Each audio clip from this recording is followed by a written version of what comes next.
Hajj. It is not merely a journey of miles, it is a journey of the heart.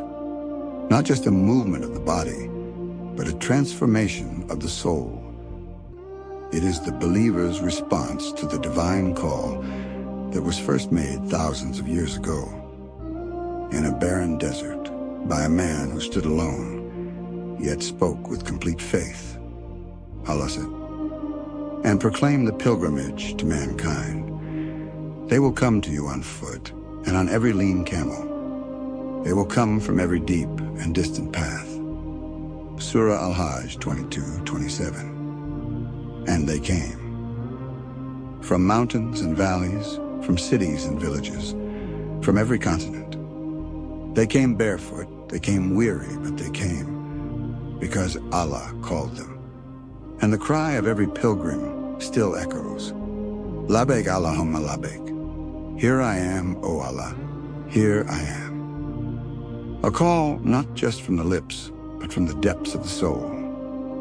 This sacred chant is a declaration of surrender, a declaration of love, a declaration that there is no turning back. We belong to Allah, and to Him we return. The Prophet Muhammad said, "Whoever performs Hajj for the sake of Allah and avoids indecent speech and sinful behavior returns as pure as the day he was born." Sahih al-Bukhari.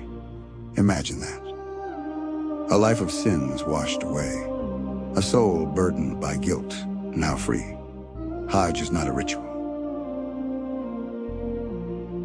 It is rebirth. When the pilgrim puts on the ihram, he removes the world from his shoulders. No suits, no designer labels, no titles, no wealth. Just two pieces of white cloth reminding him that one day he will leave this world wrapped in something just like it, equal with every other soul. There is no superiority in Hajj, no Arab over non-Arab, no rich over poor. Only hearts equal before their Lord. Then begins the journey. Tawaf around the Kaaba, circling the house of Allah as if the entire universe rotates around him. Zamzam drinking from the spring that gushed forth for the crying child of Hajar. Sa'i walking between Safa and Marwa, retracing the steps of a mother's desperation that turned into divine mercy. And then Arafat, the day of Arafat, the day when the earth is silenced by the sound of millions of prayers, when hands are raised and tears fall freely, when the sun shines upon the greatest gathering of human humility. The Prophet said, "There is no day on which Allah frees more people from the fire than the day of Arafat." Sahih Muslim. On this day, Allah comes near. He listens. He forgives. He tells the angels, "Look at my servants disheveled, dusty, begging for my mercy. I have forgiven them."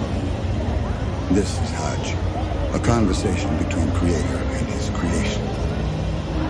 As the sun sets on Arafat, the pilgrim knows he is no longer the same. He came seeking, and he leaves purified. From Arafat to Muzdalifah, a night under the stars, alone with one's soul. From Muzdalifah to Mina, where stones are thrown, not at just pillars, but at every sin, every temptation, every whisper of shaitan. And then, the sacrifice. A knife is placed not just upon the neck of an animal, but upon the ego that desires the rebellion within. Just as Ibrahim, peace be upon him, placed his trust above all else. Hajj teaches us submission. It teaches us detachment. It teaches us that the greatest honor is to be called a servant of Allah. And when it ends, the pilgrim is no longer the same. He walks lighter. He feels clearer. He smiles deeper. Because now he has met Allah, not in vision, but in devotion. Not in words, but in surrender. Hajj is not the end of a journey, it is the beginning. A beginning of a life that now knows its direction. A heart that now knows its master. a soul that now knows peace. So when you hear someone say, Labbaik Allahumma labbaik, know that you are hearing the cry of love from a soul that heard its Lord and answered.